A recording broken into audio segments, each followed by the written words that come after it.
Today I'm talking through a deadlift, a couple things we want to tune in for, as well as an exercise and variation for getting a little bit more out of our deadlift and hopefully making it not feel like poop in our low back. So a couple things that tend to happen in a deadlift, we're looking at the rib cage and the thorax, is that flared rib cage position. So postpartum, we tend to be in that more flared rib cage position, maybe bilateral or maybe more so on one side with these lower ribs. There's shifts in pressure through the system. Obviously our abdominal wall has to stretch, postural shifts, things need to expand so we can accommodate a growing baby through the center. So first up, we want to just get a sense of mastering the breath mechanics, tuning into what our rib cage is doing and getting some front to back expansion. I'm going to start by thinking about inhaling and then exhaling those ribs back, generating some abdominal tension while I do that. So if we're in this flared position, thinking about gently exhaling from the bottom up and allowing those ribs to kind of melt back in space. So tuning into that rib cage position. Second thing is we notice that kind of arch or booty pop.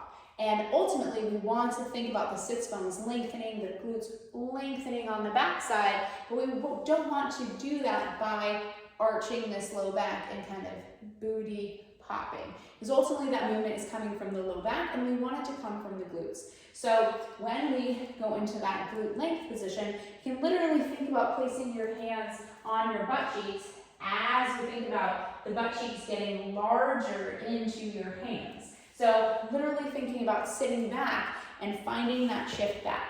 Also tuning into your foot position and weight distribution. If you're all on your toes or on your feet, think about soft knees, finding weight in the midfoot.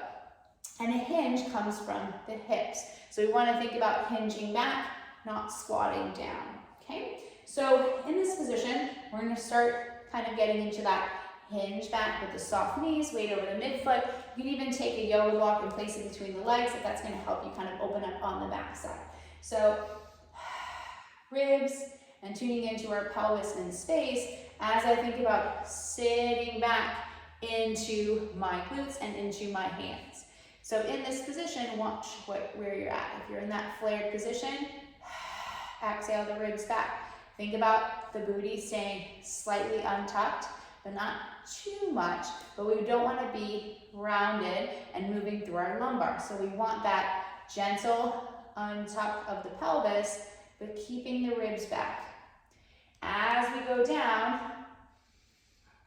keep that position and allow the hips to kind of come up a little bit versus just allowing the knees to kind of come forward. So that movement is coming from the hips as we hinge down and then come up. Another cue that can be really helpful, you want to hold onto a band, kind of thinking about preventing the shoulders from rounding forward and finding expansion through the chest. So I'm not really actively pulling and just kind of holding it there in place. Soft knees as I think about exhaling the ribs back, soft knees, and just allowing my booty to open up on the backside. And then open up or come up. Think about generating tension into the ground. We can even hold this position.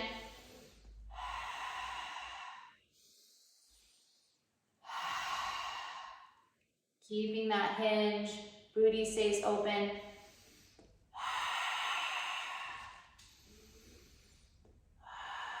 Watch that the weight doesn't shift back into the heels. And then we can come up. So a few things to keep in mind for your deadlift, tuning into rib cage position, pelvis position, thinking about literally sitting back and allowing the glutes to open and widen into your hands and keeping that sits bones lifted or the sits bones lifted to feel that length on the backside.